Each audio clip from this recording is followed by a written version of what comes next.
He arrived at the hotel thinking it would be just another quiet night, a small room, a stiff mattress, a forgettable stop between one obligation and the next. But the moment he pushed open that fated door on the third floor, something felt wrong. Not loud, not obvious. Just wrong in the way a cold breath feels against the back of your neck when you know you're supposed to be alone. A single wrinkle in the blanket, a drawer left slightly open, a hallway too quiet for a building that size. And then, long after midnight, when the lights flickered and the air turned still, a soft sliding sound crept under his door, followed by a folded white note pushed slowly across the floor. Not a prank, not a mistake, just 5 shaky words written by a man he had never met. I watched you earlier today. You can almost feel it yourself, can't you? That moment when the air shifts and you realize someone else is inside your room. Or worse, was never gone to begin with. If you're into real-world mystery, psychological dread, the kind of hotel stories that leave you double-checking the chain lock tonight, you're in the right place. Hit that subscribe button so you don't miss the next deep dive we drop. And if you've ever had a strange hotel moment of your own, share it in the comments. Trust me, you're not alone. He arrived just before dusk, a quiet man with tired eyes who'd driven too long to care about the peeling paint or flickering lobby lights, only needing a bed and silence to steady his nerves. The clerk, another weary man on shift, slid him a keycard with that shared understanding 2 exhausted strangers have when neither wants unnecessary conversation. His room waited at the far end of the second floor. The hallway stretched strangely long, like the building had been pulled out of shape by time and neglect. Inside, the air carried that familiar hotel mustiness, the kind that feels clean enough but still marked by forgotten men passing through. He tossed his bag onto the chair, noticing the chair rocked gently as though someone had just risen from it moments before he entered. He told himself it was nothing, just old furniture shifting under weight that wasn't there anymore. But the thought lodged quietly in the back of his mind. He showered quickly, letting the hot water numb the road from his muscles, unaware of the faint creak on the other side of the wall. When he stepped out, the room felt a degree colder. The kind of cold that comes not from air conditioning but from stillness being disturbed. He lay on the bed, listening to the muted hum of pipes and distant footsteps, the usual soundtrack of cheap places meant for men between destinations. Sleep came in shallow waves until a soft knock tapped at his door, too gentle to be urgent, yet too deliberate to be accidental. He sat up, heartbeat shallow, listening for a second knock, but all that followed was a silence that felt placed rather than natural. He moved to the peephole slowly, seeing only the dim hallway and a shadow at the far corner that shifted just enough to feel intentional. He backed away, locking the chain, telling himself it was paranoia even though something in the air felt undeniably aware of him. Minutes passed before another sound came, a faint scraping from underneath the bed like fabric brushing the carpet. His breath hitched, but he crouched anyway, lifting the bed skirt to reveal nothing but dust and the hollow darkness beneath the frame. When he stood, he noticed his bag had been moved an inch, just enough to confirm someone besides him had touched it. He scanned the room again, feeling watched though he saw no one, the silence now pressing in like a weight. He sat on the bed, hands clasped, listening for anything familiar, but the only sound was a slow tap from the closet door. He turned toward it, the door slightly ajar, though he remembered closing it tightly when he checked the room earlier. He approached, each step measured, until he placed his hand on the wooden edge and pushed it fully open. Inside, only his jacket hung there, still swaying gently as if brushed by a man passing through moments before. He stepped back, cold creeping up his spine, realizing he was no longer convincing himself he was alone. He went to the door, thinking about switching rooms, when another knock came, firmer this time, spaced perfectly like someone aware he was waiting. He didn't move, didn't breathe, only listened as the knocking stopped and footsteps drifted down the hall. He waited a long moment before unlocking the door enough to peek out, seeing nothing but the hallway stretching into dimness. He stepped outside, counting the doors, noticing one halfway down stood slightly open when earlier it had been closed. He walked toward it against his better judgment, pushing it open with 2 fingers, revealing a room identical to his, but unnaturally empty. On the desk sat a single keycard labeled with his exact room number, placed neatly as if returned after use. He backed away, pulse thudding, realizing someone else had stayed in his room long enough to make themselves comfortable before leaving. He retreated quickly to his door, but when he reached it, the chain lock on the inside hung loose, swinging gently. He froze, understanding instantly that someone had entered his room while he was in the hallway, silent and fast. He stepped backward toward the stairwell, hearing the faint click of his room door closing behind him. He didn't look back, didn't breathe until he hit the lobby, where the clerk stared with wide, unsettled eyes. The clerk said quietly, "I thought you checked in already. A man came down earlier with your name." A storm rolled over the highway as he pulled into the motel, the kind of place lonely men chose when they needed a roof more than comfort. Its neon sign flickering like it struggled to stay alive. He walked into the lobby, where a single man at the counter nodded without speaking, sliding over a key with a tired gesture that suggested he'd seen too many nights exactly like this one.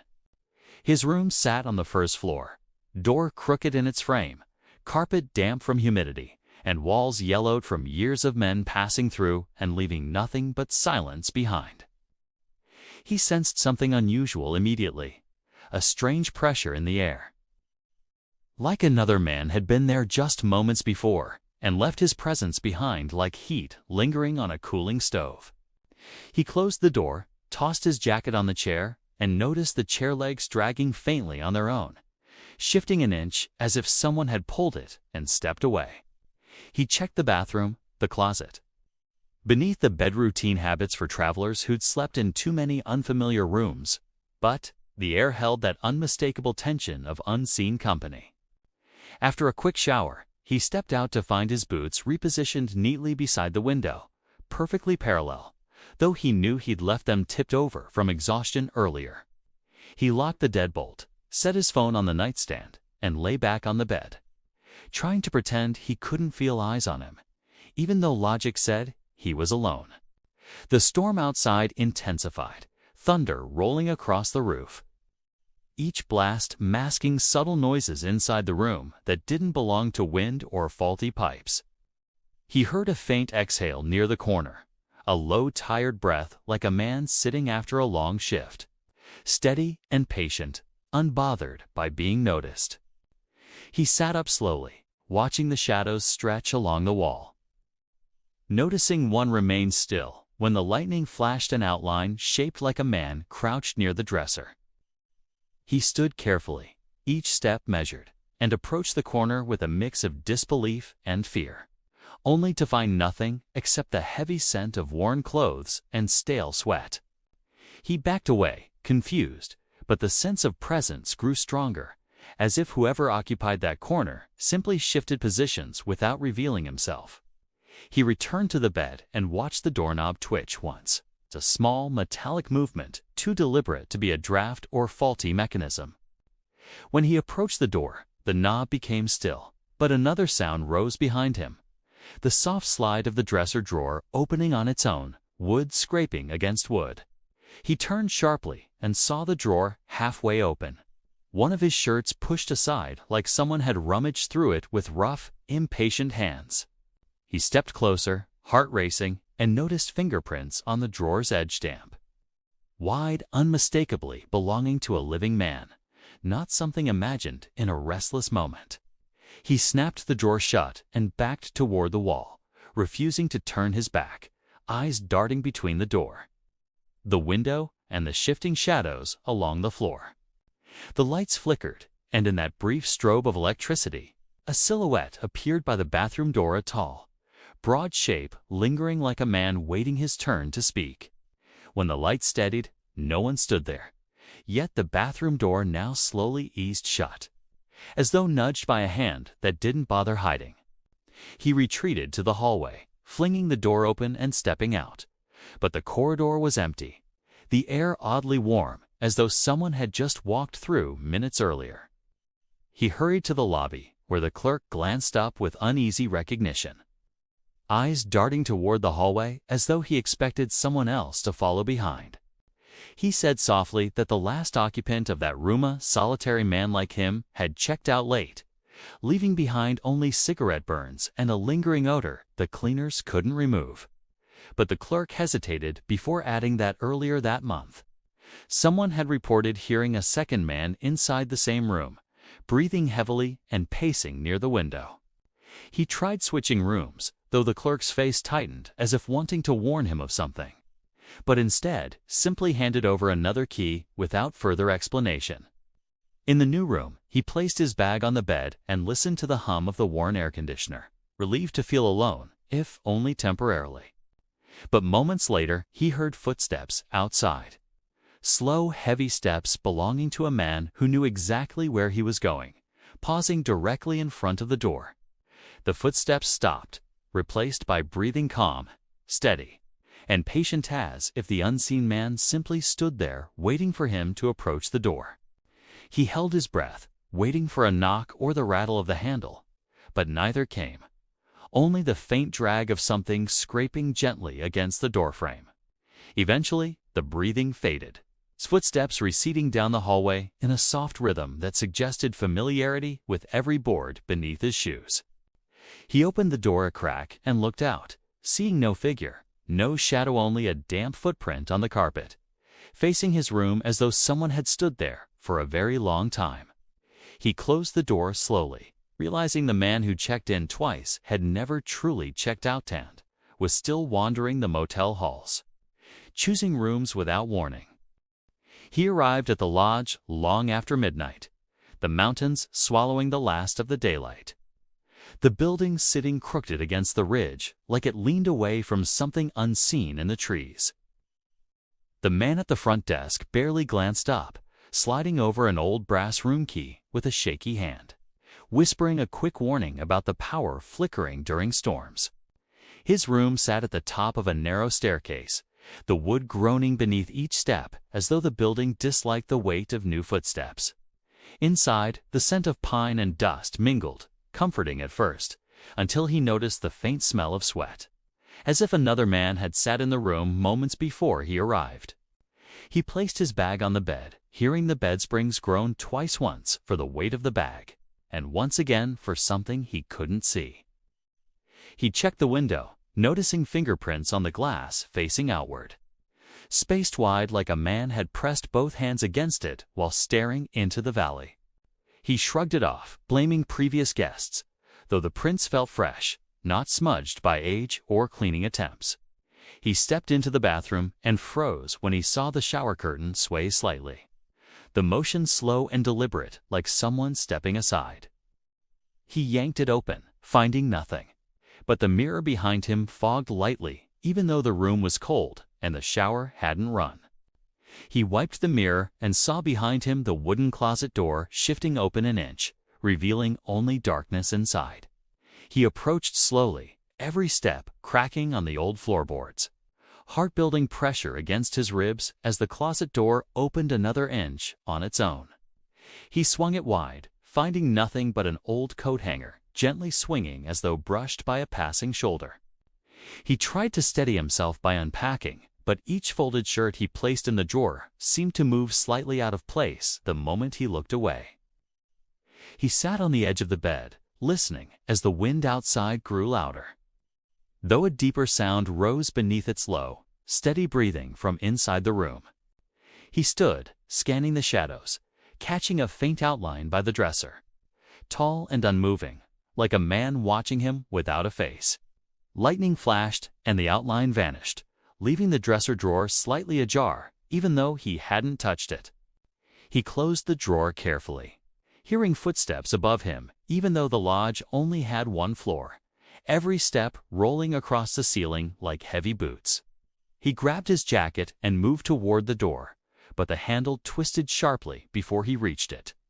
as if someone on the other side was testing the lock. He stepped back, holding his breath as the handle rattled once more, then fell still with a soft metallic clink that felt too intentional to ignore. He looked through the peephole and saw nothing except the dark hallway and a single wet footprint leading toward the stairway. He opened the door cautiously, the hallway colder than the room, cold enough that each breath floated in a thin mist. He followed the wet footprint until it split into two, one leading down the stairs and one leading toward a storage closet no guest should use. He opened the closet and found a damp coat hanging there, still dripping, as though someone had worn it in the rain mere seconds earlier.